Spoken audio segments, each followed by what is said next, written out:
PADER vient de lancer la formation des jeunes entrepreneurs venus des régions de Tambacounda, Kolda, Kédougou et Matam.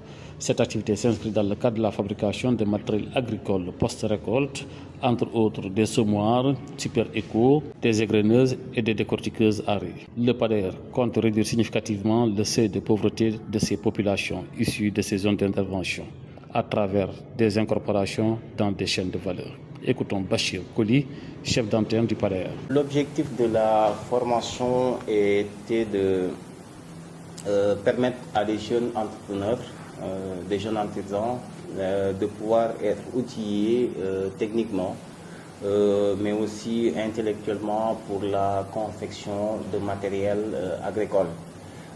C'est dans le cadre un peu des activités que le PADER est en train de dérouler dans la zone d'intervention à travers l'appui des producteurs pour les intrants agricoles, mais aussi pour les équipements.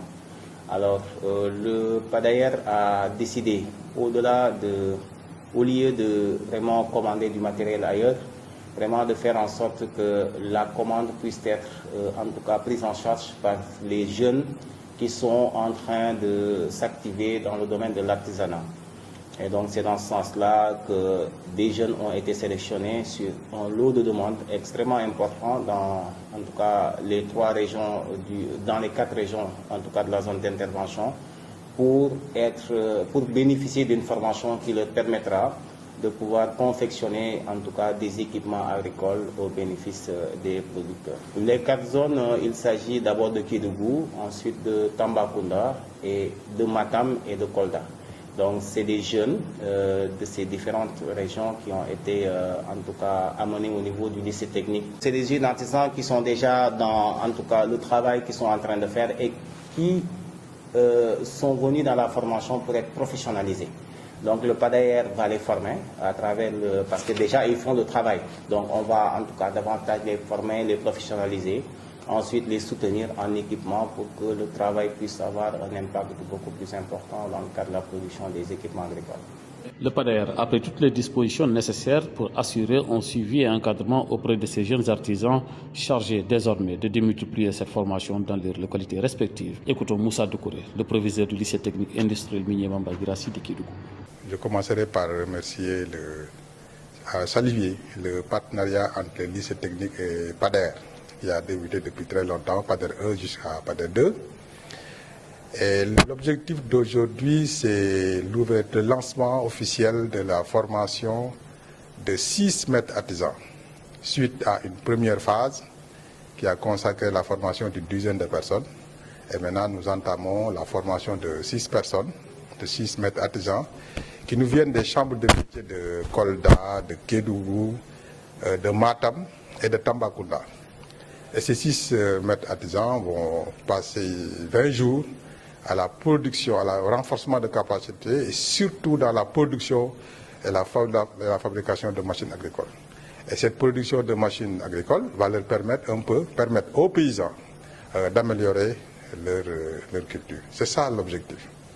Donc c'est des moments forts que nous avons vécu avec la première phase et ça a été vraiment satisfaisant pour vraiment l'élargir à d'autres maîtres artisans pour améliorer leur culture. Il y en a, parce que le PADER a mis tous les dispositifs nécessaires. En amont jusqu'en aval, c'est tout le suivi, sur la formation au niveau du lycée, mais aussi le suivi après. Et surtout, les jeunes que nous allons former ici, les maîtres artisans, ils vont suivre une formation, mais après ils vont démultiplier au niveau de leurs apprentis pour que ça soit réparti au niveau départemental, là où ils sont vraiment, pour que les agriculteurs puissent en bénéficier largement et améliorer Et il y aura un suivi, il y aura un accompagnement.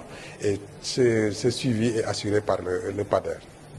La première mission du PADER constitue la production d'équipements au bénéfice des agriculteurs locaux. Ces derniers obtiendront un soutien du dit projet après ces 22 jours de formation au lycée technique. Écoutons toujours Bachir Koli. La première mission, en tout cas dans le cadre de la convention avec le PADER, c'est la production d'équipements. Donc les équipements des semoirs, des charrettes, mais aussi en tout cas le petit matériel agricole que nos producteurs utilisent dans le cadre en tout cas de leur exploitation agricole. Actuellement, ils sont au nombre de 6 qui ont été sélectionnés pour cette année dans le cadre du PTBA 2023. Alors, le nombre va augmenter l'année prochaine, mais on a choisi en tout cas 1 au niveau de Kédougou, 2 au niveau de Tamba, 1 au niveau de Matam et 1 au niveau de Kolda. Donc, ça fait 6. La durée de la formation est de 22 jours parce que nous avons pensé que ce temps était extrêmement suffisant pour des gens qui connaissent déjà le métier d'artisanat pour pouvoir quand même être dotés de compétences vraiment idéales ou adéquates pour pouvoir confectionner du matériel agricole. Le projet a mis une stratégie d'intervention pour améliorer la résilience des bénéficiaires. Il s'agit également d'une inclusion et la facilitation de l'accès des plus pauvres aux intrants, à savoir semences, engrais, des insecticides et au matériel de culture post-récolte et de la transformation. Pape Dayo, Sunugox Info.